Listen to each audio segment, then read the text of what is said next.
Welcome, everyone. It is Friday, May 10th. Where has the time gone? We're here for our Friday noon meeting. Let's go around, introduce ourselves, and then if there's anything you would like to ask the group or you would like the group some help with, please let us know. I'll record it in the chat just as a reminder, and then we can come back to it. I'm Susan Walker, formerly from the formerly from the University of Minnesota. I'm thinking of it because next week I'm going to New York for the United Nations. So I guess I have more involvement now with UN than I ever did with the university. So anyway, so I'm Susan Walker. Enough about that. And my only thing is I just want to do a shout out on the summer retreat, which we can get to later. And I will turn it to Nancy Trahey. Hello, I'm Nancy Trahey, and I am a parent educator and home visitor for Albany area schools. I'm mostly retired, but continuing to do those things. And I'm going to send it to Sandy. I'm Sandy Salter. I'm the parent educator, home visitor, outreach person, et cetera, in Fairmont, Minnesota. I will turn it over to Nikki. Hello, I am Nikki Murphy, and I am Robbinsdale Area Schools parent and family educator and home visitor for helping us grow, and then our ECFE visits through third grade. And I'll go to Greta. I am Greta Nelson, and I am a parent educator, early childhood coordinator, screening coordinator here in Cambridge, ISANI schools. So I don't have anything specific today. How about Carissa? Carissa Waite, parent educator in Mounds View. This doesn't have to be top of priority, but maybe if nobody else really has much, a needy family. I brought her up before, but a little more specific, needy family this time, who will be back.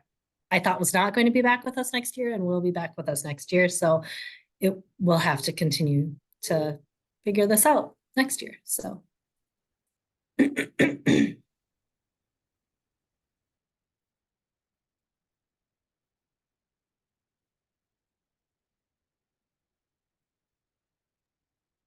Susan, you're still muted.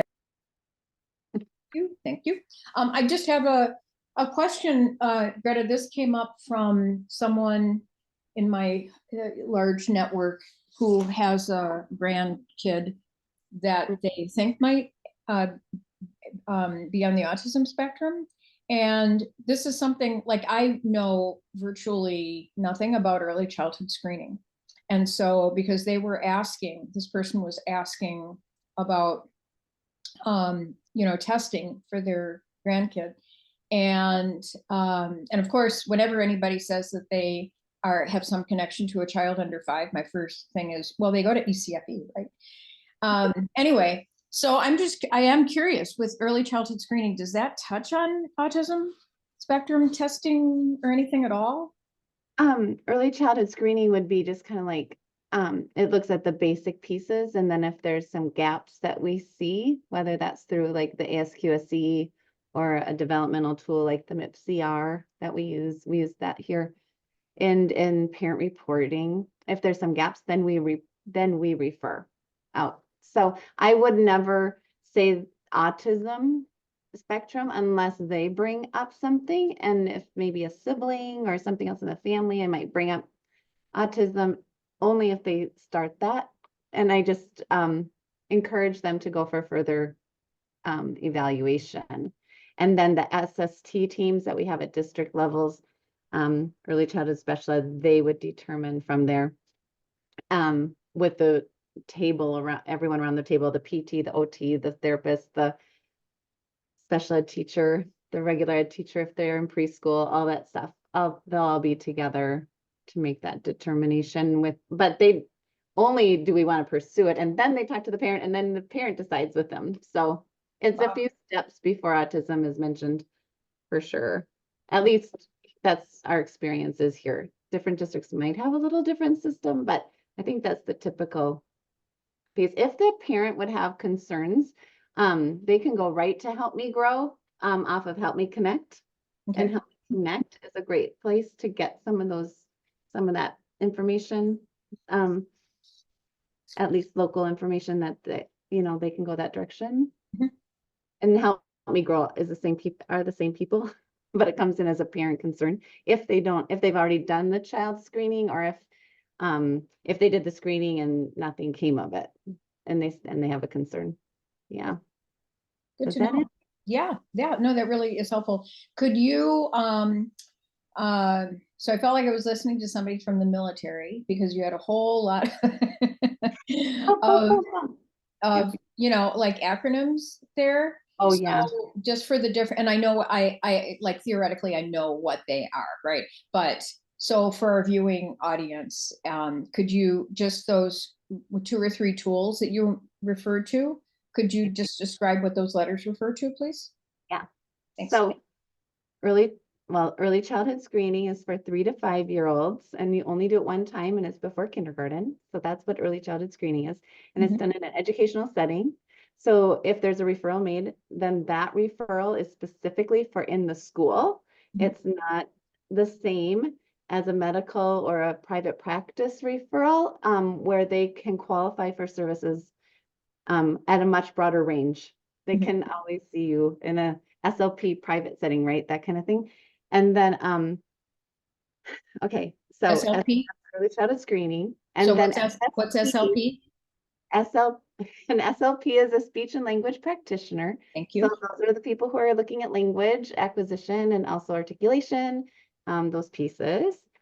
And in the school, we have physical therapists, that's the PT, the OTs, the occupational therapist. Then we have a typical therapist that's looking for psychology, psychological therapist that in that regard. And the SLPs on there, the social or the speech language pathologist. And then we have early childhood special ed, some call it SPED, some call it ECSE. Kind of sounds like ECFE, which is early childhood family ed, which we all know, ECSE. And then you referred to some screening tools. Okay, so the ASQSE, Mhm. oh, I don't know the definition of, I don't know the Everybody long knows. word for ASQ. I know I it's can help with that one. That's the ages and stages ages and questionnaire, stages questionnaire. social emotional component, and it's number 2, the ASQSE 2, because ASQSE there's a 2. new version. Yeah.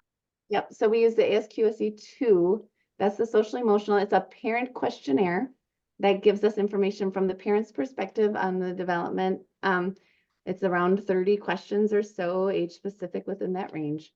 And then there is the ASQ, which we used when we weren't meeting with families during COVID, and that's just ages and stages. That's all the other parts, the cognitive, fine and gross motor skills, speech and language, but it's a parent report tool too. And that is often seen at doctors' offices. A lot of doctors' offices have the ASQ for developmental screenings. So any other, you said SST. That one is the group of individuals that meet together to take in a referral to determine what evaluations look like might be important for this child before they connect with the parents, or when they're, and to bring to the parents to talk about. So And like, that is stands it for special services team or something? something like that. Good question. Oh, thank you, Greta. I You're appreciate welcome. Yeah. It's, I know for you, I mean, this is your world, right? And it's very, very familiar. And so, Thank you for saying it. yeah, well, it's helpful for me not being part of that world, but sort of being on the very outside and hearing it through the years and everything. And some tools are very familiar, and then some tools, that I learned when I was going through school around early childhood screening and things like that, I don't think are used as much anymore, or at all. So anyway, thank you for You're doing. welcome. There was the MIPCR. That's the Minneapolis that's the developmental Preschool screening instrument. Yeah, so that Yeah. looks at the cognitive, fine and gross motor skills, the speech and language, and behavior. So that was the MIPCR that I referenced. I was going to add one thing, and that is we encourage families Susan, I think I heard you say at the very beginning that this kiddo is like closer to age 5 now. Um, I encourage families to go through their own behavioral health in their clinics. Because even not we wouldn't say this to somebody who's got a preschooler, but they can diagnose down to 15 months, 18 months. So, right, the earlier we diagnose, the sooner families can engage in various forms of support. There's a really nice booklet that is a Help Me Grow booklet called Play as Well with Others. It starts at 6 months and then it goes every year. It's 1, 2, 3, 4, and 5. And every page has like kind of milestones that we see around a certain age. But it's not just a milestone that they can do. It also includes characteristics or traits of kids at those ages, which is really different than if you look at like the CDC or the American Academy of Pediatrics and look at developmental milestones, they're going to tell you the child can do this, can do this, can do this, but they don't usually say like these are some of the traits that we see. So like behaviors are harder to pinpoint when you're looking at some of those milestones. So this booklet's really nice because, like I said, it has the milestones, including traits, then things that parents and families can do to help support the child, and then things that could potentially be red flags, things that we want to continue to monitor. So I think when we're having this conversation, it's really nice to be able to just hand this over and say, you know, this is a really nice resource that perhaps you can take a look at and find yourself thinking about, you know, just looking at these characteristics to decide too how you're feeling if you want to move forward with a connection to your own behavioral health to look into it further. Kind of related to that, just this is a personal side. My now 21-year-old is autistic. And he was diagnosed back when it was Asperger's was still, so was technically his diagnosis at the time. He passed screening with flying colors. He did not have any trouble getting through screening. It's a one-on-one quiet room. He can build blocks. He could say anything they needed to say. He could count as further than it was not a problem. It wasn't until he's in a classroom with 16, 17, 18 other 4-year-olds in the chaos and the sensory overload and then that's when it was hard. So it's a good tool, but it definitely doesn't catch everything. Depends on the kiddo and what their challenges are. There's also some good information that comes out of the University of Florida. 16 by 16 is called It's First Words. And that's a First Words project that looks at social communication skills, 16 of those by 16 months kind of thing. And so if they're looking for information, that's a great one. And they're connected to another, I will get it. I will find it. I can't remember the words right now. If you just Google 16 gestures by 16 months, Greta. Yeah. And then there's also 16 actions with 16 objects. Yeah. I have those are really good ones. Those are good. And there's another, not just baby navigator, toddler. There's another part to it. They've done several things. There's also something going on right now that I've been attending. It's a once a month on Mondays, and it's called Early Start. And it's a collaboration between the Minnesota Department of Health with, and they're bringing in resources. So if you want more information on that Early Start, they give out the statistics. The first session was like statistics and what are we looking at in the state and the nation, and then what resources they just went through Help Me Connect this last week and that sort of thing too. So, and if you're interested in learning more, there's training that you can go through too, which is awesome, from the same group that puts out 16 by 16. So just FYI, good information coming from there too. This is training to do screening or training? This is training to observe and to observe autism traits that are coming through in young children. Oh, interesting. It's for primary care providers, but they opened it up for all interested. So my early childhood special ed department asked me to do it about 5 years ago now. Mhm. And so they just keep giving little seminars on Fridays and that sort of thing to keep you updated, but Mhm. that's unavailable. And it was free at the time, Mhm. which is Greta, great. can you post that in the chat, please? Yeah, I'll try to find that. Thank you. It won't take long. Yeah, I'll do that. Super helpful. Are these all, I might have found it. Are these all available through interveningearly.org? I don't recognize interveningearly.org, Okay. but doesn't mean that it's not a part of that. Okay. Maybe I'm not on the right thing. I think it's all through Baby Navigator and Mm-hmm. the First Words Project. I think are they're like two of the partners who put together the 16 gestures. And it's all out of Florida State University. This whole, all of those pieces. Let's see.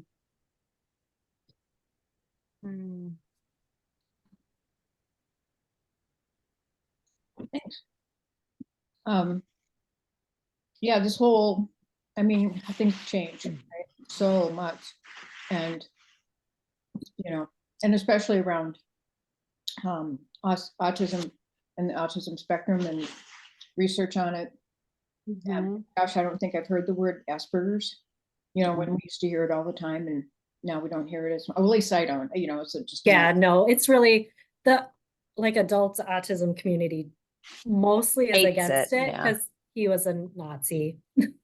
So He was a it's horrible not- human being. Yeah, he was. It's interesting though, because I mean, this was a couple of years ago. We He had a really was? interesting conversation with my son. He actually prefers to say Asperger's because everybody has all these connotations about autism and they make all these assumptions about him as soon as he says that. And if he says Asperger's, people don't know what it is. So then he has an opportunity to explain. Mm. So I don't know. I thought that was interesting. Yeah. Autism Navigator is what you're probably going to want to look for. It's there's a monthly webinar that they put out. I'll still put something in the chat. Sorry. Mhm. Interrupt. Yeah, I follow several young people on Instagram who speak from a personal perspective from being on the autism spectrum, and sort of as a way of advocating, you know, for themselves. Sort of, they're so great at being able to say things very clear, like, you know, this is what you think, this is what's really going on, this is what from my perspective, you know, kind of stuff. So thank you for sharing that too, Carissa. Good. All right. And hi, Ellen. Good to see you. Good to see your face and your hat and your pigtails as always. Oh, and there she is. She's back home. She's back home. Do you have anything that you would like to add to our list of topics? We're going to talk. Krista had brought up about talking about a special situation for a needy family, and so we'll lend our support to her on that. You're muted.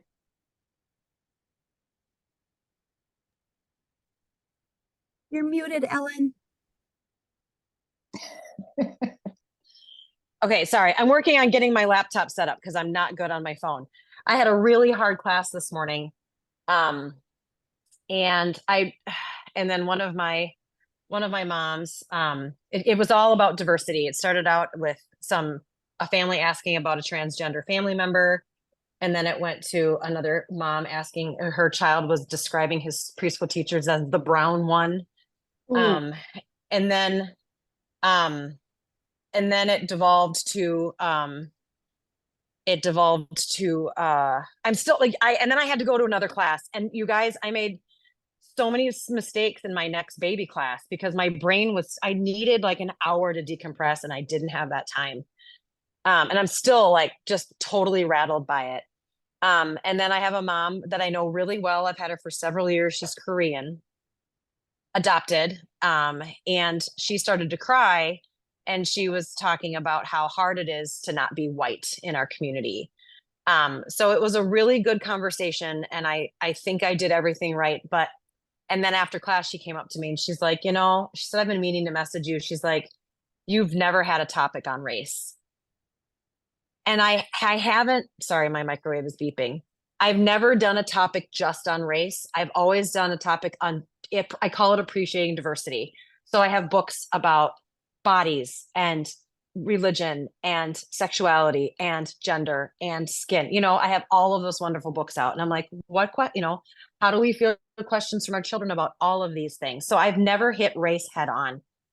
And so part of me was like, yep, I do. And the other part of me was like, I should not be being told by a parent that I need to do this. So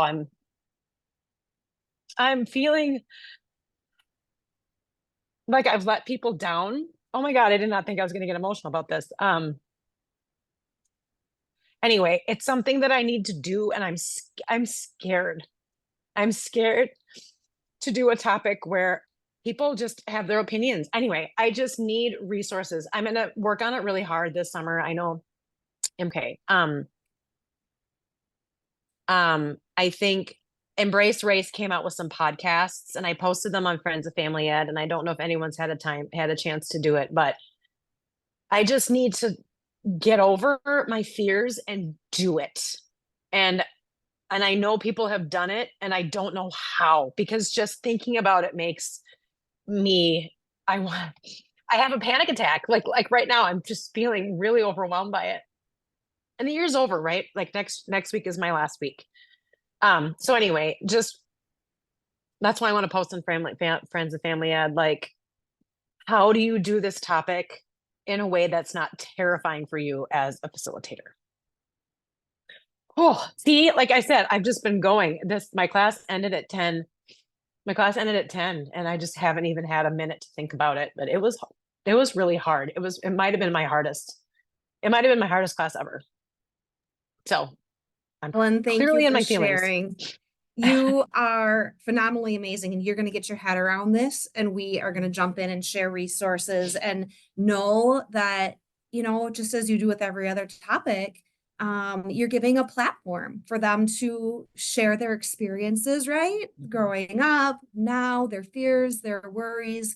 And again, like all the other topics that you do, yes, you'll present information, but you're giving a platform. So it's not all on your shoulders, right? It's about what you know in your heart of hearts, that you've got an amazing capacity to bring this out. I did put one link in the chat. And I'm happy to share many presentations with you, because I do this with groups. And one exercise that I've seen done actually in a number of things that I've attended that I've really appreciated, and I've incorporated it into my work as well, which I think we all do with every topic, but with race, I think it's been done in so many ways. It was actually like a frame, a lens, like to have somebody take their piece of paper, fold it in half, and tear out a square. So they've got like a little picture frame. And then we ask them to write things down having to do with things that are important to them, how they grew up, like things that they do, their interests, their hobbies, all of these things that we can help them to write on this frame. And literally the conversation can start with them like this, with, as like, this is the lens that we each see through. So bringing this forward in a way that everything, the things that you're talking about, diversity, whether it has to do with gender or trauma, ACEs, all of these things, right? It still is the lens that we see through, and super, super, super important, I think, to do such an important topic. And I think all the isms, right? Like, so racism, there's so many others that we kind of wish we could skirt around, but we can't. So thank you for making yourself vulnerable and for doing this with groups, because you're going to do phenomenally amazing stuff with it.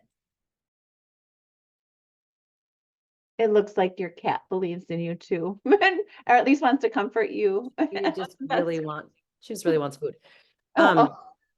I'm getting some weird feedback. I don't want to close the chat because I haven't looked at what you guys put in the chat, but I also, I'm going to lose it. Hang on.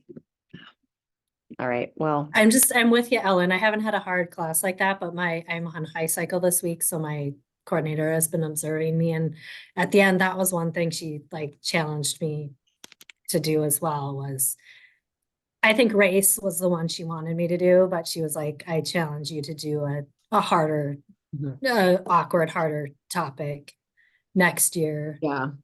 And I'm finding myself a little bit more resistant to it than I thought I would, because it's been, it's in the back of all our minds if we're doing it or if we're Mhm. not. And I address it briefly with like tricky questions kids ask. Yes. I do that kind of a topic, and Me that's too. where I bring it up. So, but then it's still only a small part of the whole class because there's all sorts of those, right? So Mhm. I will be looking at all the resources people share too. Okay. And I think that needs to be my goal for this summer. Like I need to create a really good but simple lesson plan. Because I've tried and there are so many resources and it's so overwhelming. It's so overwhelming and there's so much. And I'm like, okay, well, how do I break this down into something small and bite-sized and digestible for people? So that's, yeah. And I think part of the reason I'm feeling worse about it is that it came from a mom of color. Mhm. And that I just feel like it shouldn't have happened. You know what I mean? Like she shouldn't have had to come to me and say, can we please talk about this? I feel like it should have never, I should have been talking about it. I should have been hitting it more head on than just, we're going to talk about diversity and all of its many facets. Like, yeah. But So I you think don't know, crappy. I mean, it took, you don't know, Ellen, I mean, um, you know, try to get rid of the should thing. Because, I mean, we can always do that to ourselves, right? I mean, you didn't know, and now you do. And No, I did know. I did know. that it was I an was issue just- she wanted to talk about, though? I mean, yeah, she was like, we've never talked about it. And I think No, we no, need to I know, talk but about it. before. I mean, that you're putting this on yourself, that you should have done it, right? I mean, you know now that it's an important topic to her, but you know what? I think your reflection too but I'm the professional, it's my class, I, make this decision and not be swayed by an individual, but to really integrate that and to think, this is for everybody. So how best to address this issue for everybody? So you're honoring the perspective of this individual, which is wonderful, and you're stepping back and you're putting it within your professional lens so that what you offer will be something meaningful to every family.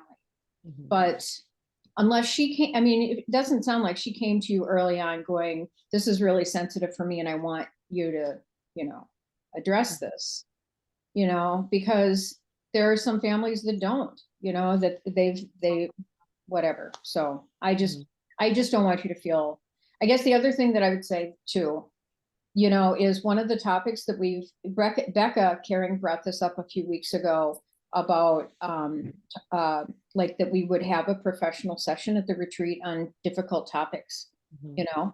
and Sarah Hardy, is going to be at the retreat, I think, for one of the 2 days. And so maybe we blend that together and make a session on the difficult topic of race, and Sarah, with her expertise, can join in. I think a lot of people would appreciate it. If that would be useful to you, Ellen. Oh, yeah. I mean, anytime, because I do feel like this is probably one of the, obviously the hardest topics we do. And I'm in a predominantly white neighborhood. I mean, actually, what's funny is that this class is my most diverse class because I have a Latino mom, I have a Korean mom, and my mom who is white, but her husband is Indian, from India. Her son, she's white, but her son is, half Indian. She was gone today, but of my groups, that's my most diverse group. Kind of sad. I think you bring up something important, Ellen, is that I don't know if you'd call yourself outstate, but some of us out where the diversity hasn't been as much. We haven't practiced this very much, even at a district level, up high. It hasn't been practiced. And so, that's a grace for that. I love that Nikki's here and she can speak to it.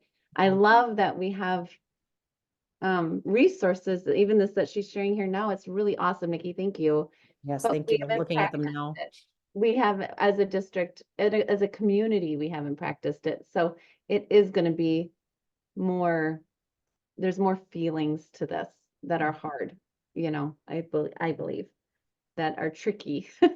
And maybe it's like you say, it brings anxiety because we haven't handled it as much right here in front of us. I can talk with a group of people that all want to talk about this, but what about my groups that don't want to talk about this, but there's a person that does? That's the communities that, yeah, anyway. And this group is great, and we acknowledge that, like, you know, the fact that one mom brought up, like, my son talked about his teacher with brown skin. And then, you know, I had another mom talking about her transgender brother, you know, so there were a lot of questions. And I actually have a therapist in my group. She's mostly at the high school, but at the end she was like, you guys, this was such a good conversation. So, you know, thank you, Christopher. Like, yeah, the group is great. They're wonderful. They're good to each other. I can't imagine it happening in another group any better. I just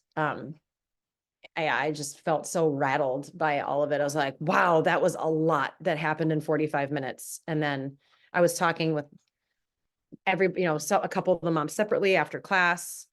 Yeah. And then I just bombed my next class. Just, what a Friday.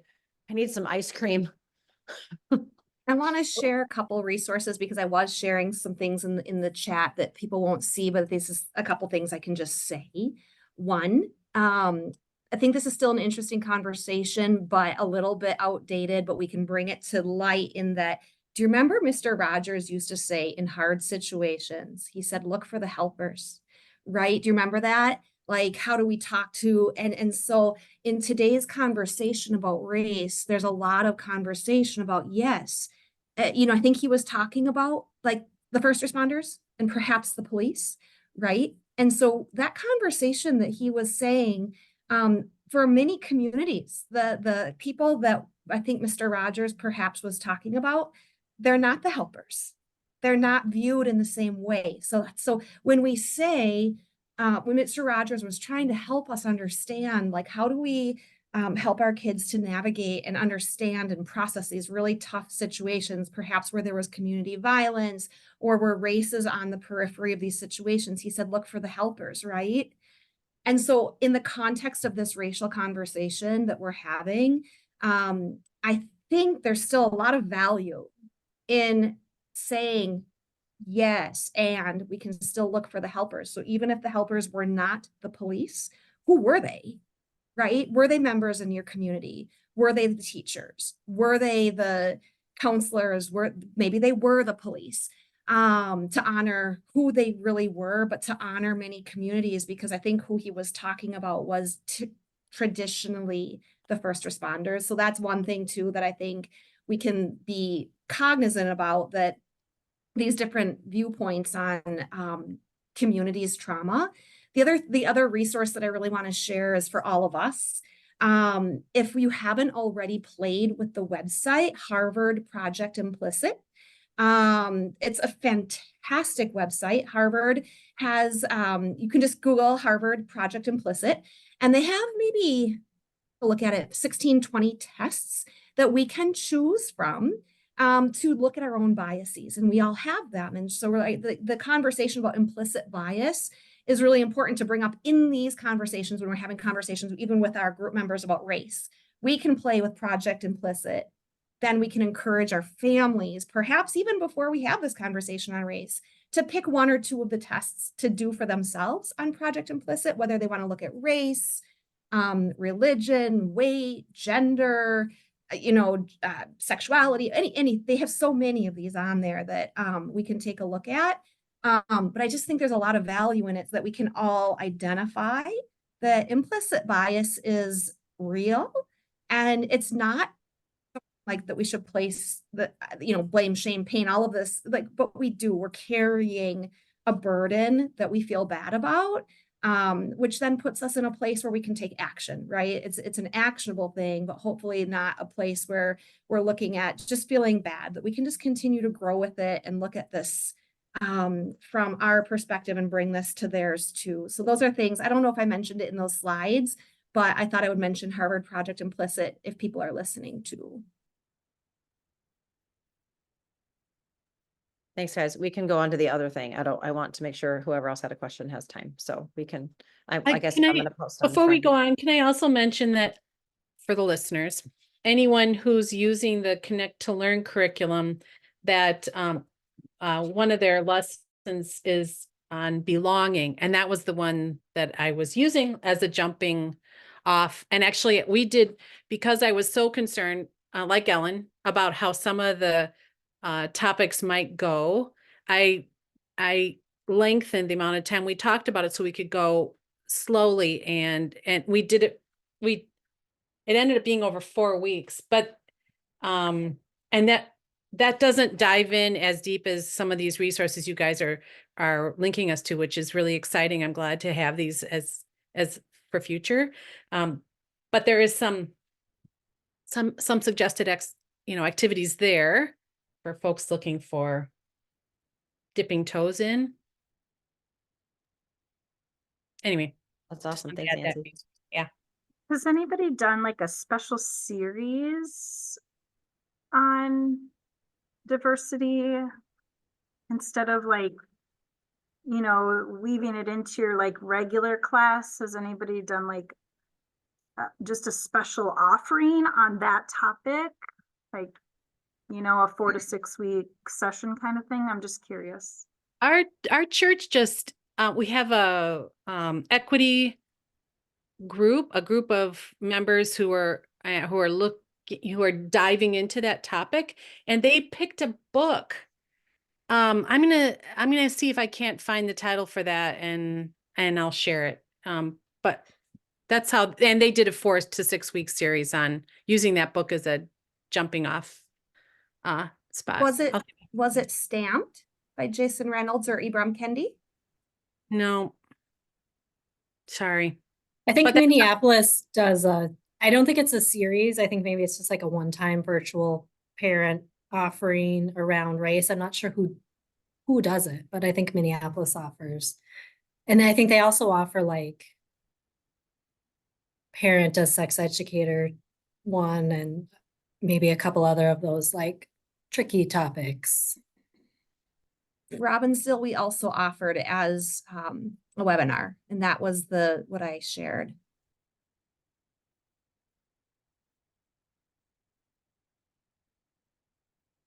And there have been a variety of things from professional development, was it last summer or not last fall, but fall before last, maybe 2, Heather Klein and Sarah Hardy did something on race and inclusion.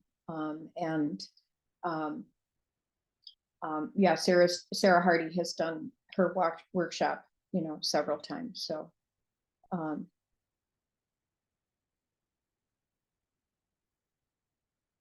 I almost think, I lived in the Washington, D.C. area for 12 years, and it partly so our daughter could grow up in a much more diverse area than when we were in Wisconsin.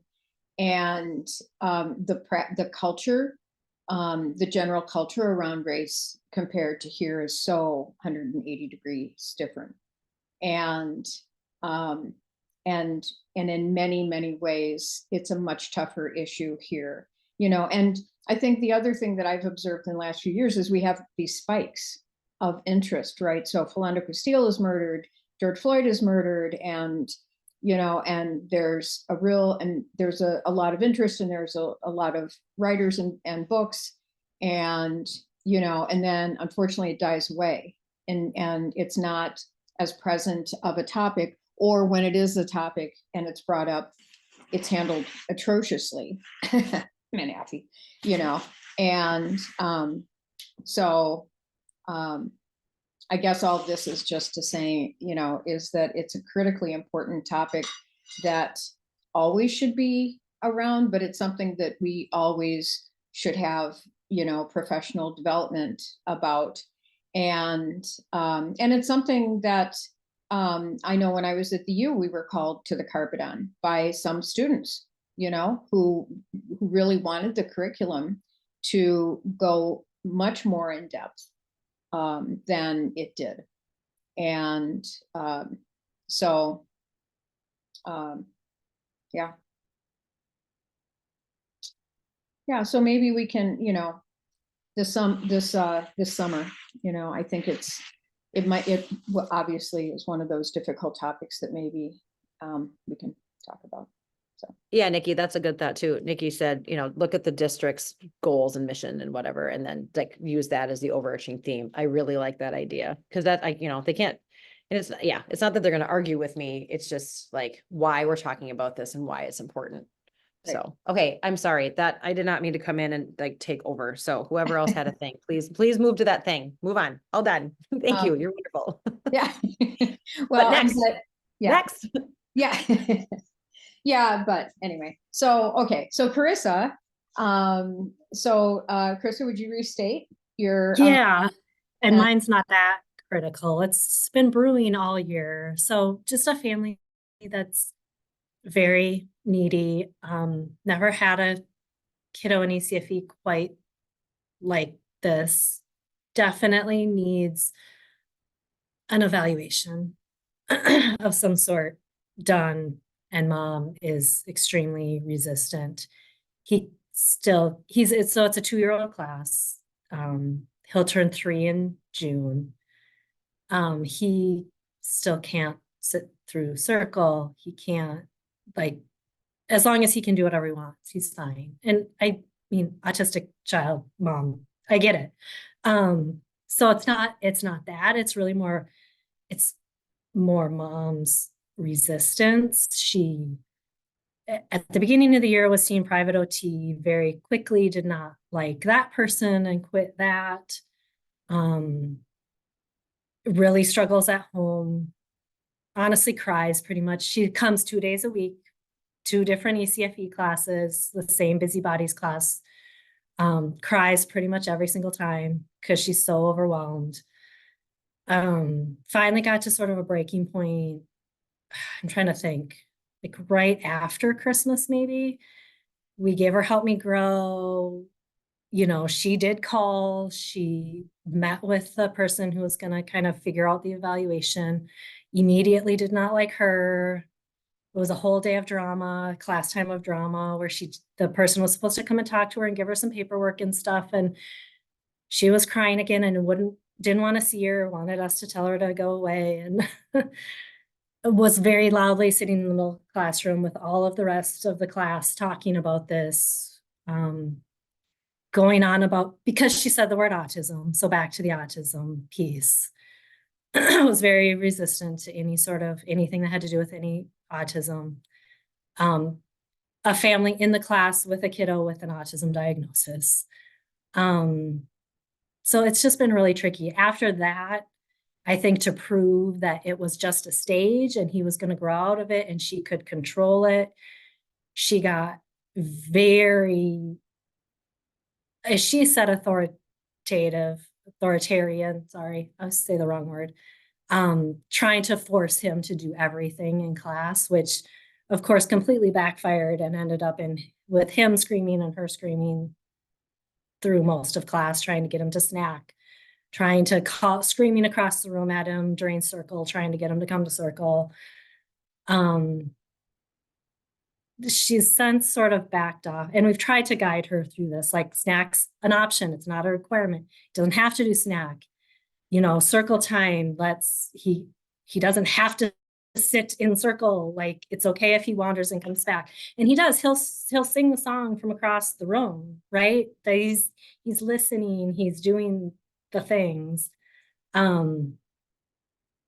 We've kind of tried to guide mom in letting teachers take over, let teachers help him wash hands and get to snack, let teachers guide him through circle, let teachers, and she was sort of doing it at the beginning. And then, like I said, hit the stage where she's doing it. He's going to do it. That's it.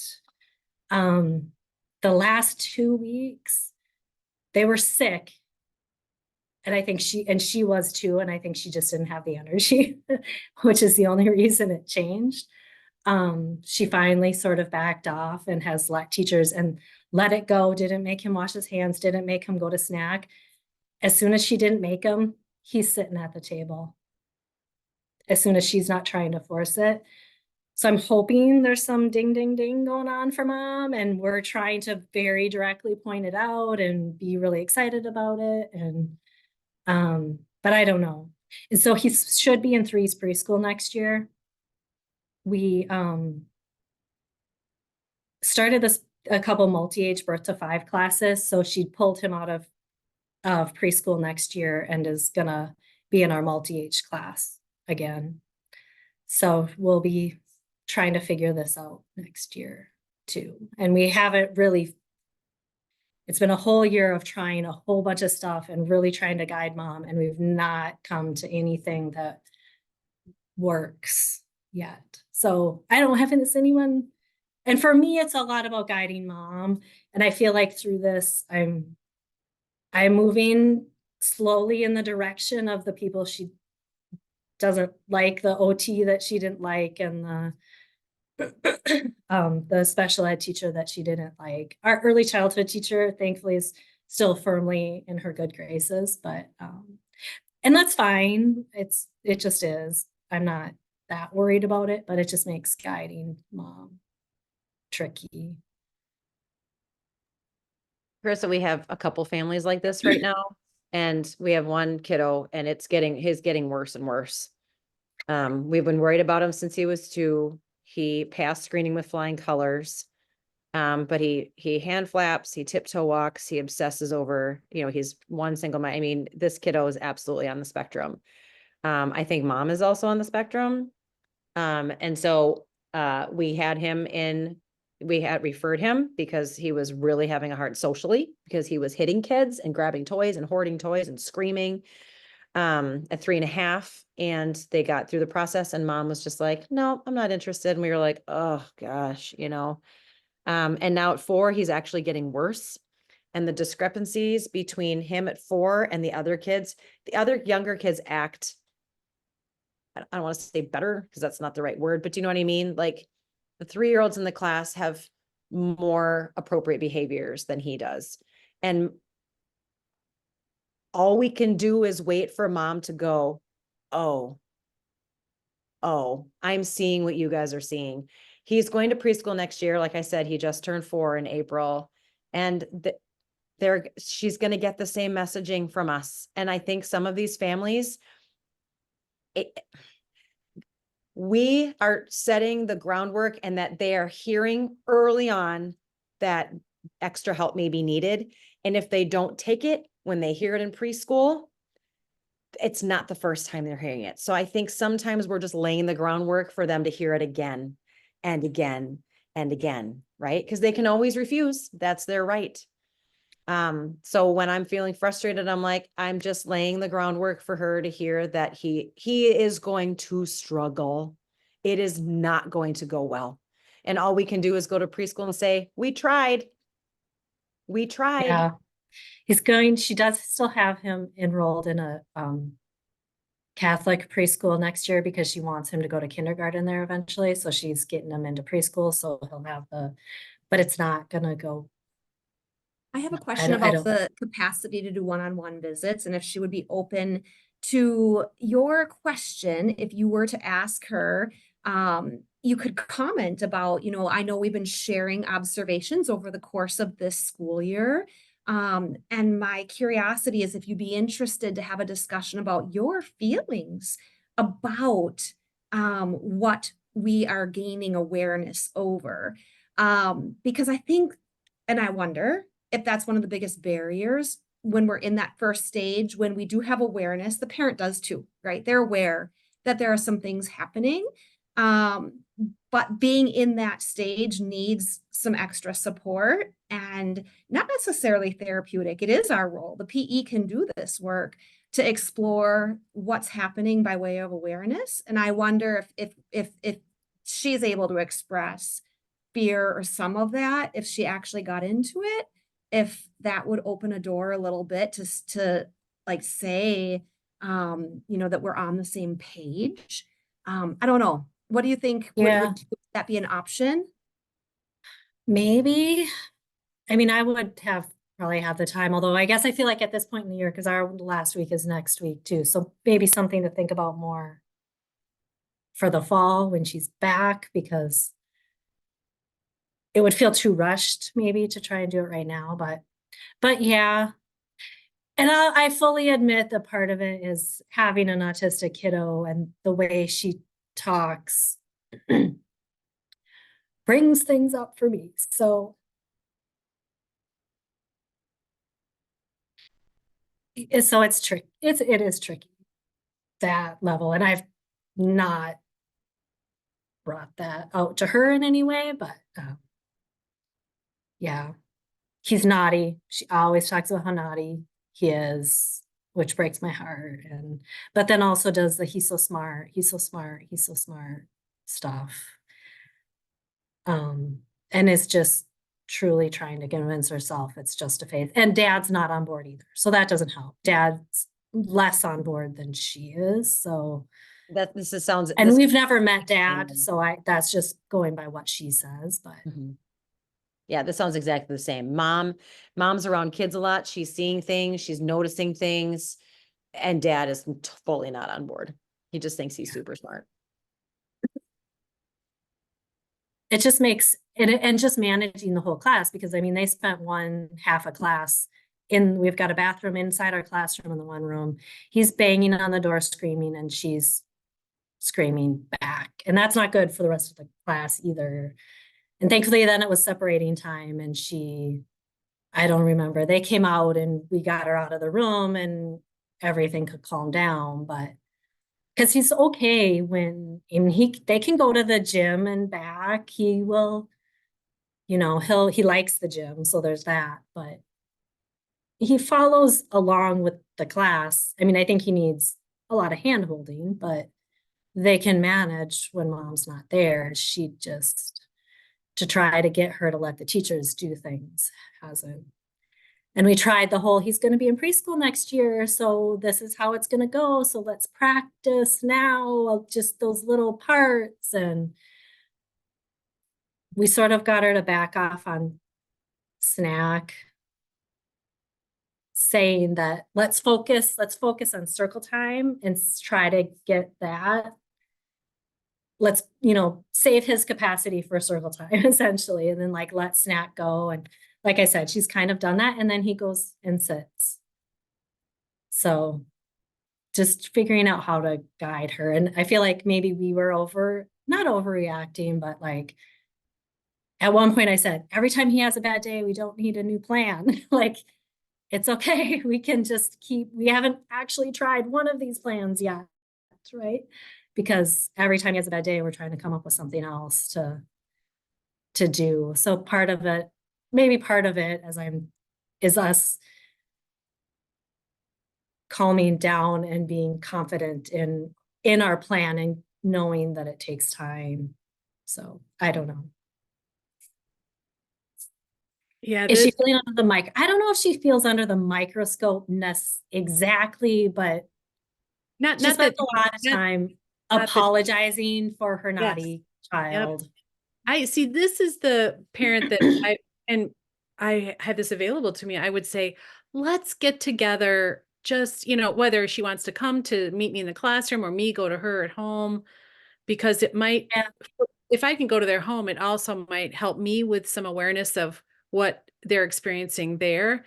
And if I can get them just even to come in and meet with me just one-on-one, it might allow me an opportunity to reduce some of the, not that there is judgment being made, but sometimes I think parents feel that way, their child's not compliant with everybody else. And so they almost ramp up what they're doing. Yeah, for sure. I feel bad for everybody concerned. And they're very small groups, which is good. Both the classes she's in are very, very small. One only has 4 families. But next year, the one they're in, I anticipate being full at 12. It's not yet, but so that's going to change his experience quite a bit. I think that's going to have a big effect on how he manages. Mhm. But yeah, Ellen, you're right, because I know the other preschool's going to be saying something probably the very first day he goes. And we were thinking 3-year-old preschool was going to be saying something, but now she'll be back with us. In classes, I wonder sometimes too if things can be addressed around this piece about the parents' feelings about the challenging behaviors that occur. And I often describe it as like a path that, with a Y, that we have this situation. So we have this kid with these really big behaviors, perhaps during circle time, and that we can on one side go down this path of like fixing the situation, right? That's all the strategies that we're using and perhaps data we're collecting. And the other side, right, again, is the feelings. We can navigate the emotions, the parents and the child's. And so if it's not a one-on-one visit this school year, I wonder if there would still be an opportunity to share, that with families in a group setting, to help dive into the feelings associated with the things that we are aware of. Because, right, parents, we're the best advocates for our kids. We know our kids. We see it. She's not missing it, and she's feeling it so deeply. And so if we can help to say, let's focus there. Let's dive into those feelings that come around some of these challenges, so that perhaps she may be less focused too a little bit on those strategies not working, because like you're saying, they do take time, and it's not that they're not working. We're learning all the time, but to maybe bring us some balance and bring us back here where it becomes both the strategies and the feelings around it. Sure.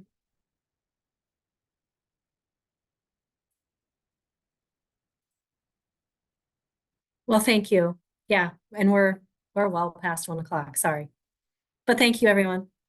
No, thank you, Carissa. Next week I won't be here, but certainly the link will be active, and so please get back together and continue to talk about any of the things we talked about today in continued way, or new things. I'll be flying back from New York City that day, so there, not here. But otherwise, so thanks for this discussion, everyone. I will miss you next week. And then I'll see you in 2 weeks. Oh, and then for the viewing audience, just a reminder about our Parenting Educators Retreat. And registration is still open, and some sleeping spots are still available, and everybody who has signed up is super excited, as am I. So take care, everyone. I'll see you in 2 weeks.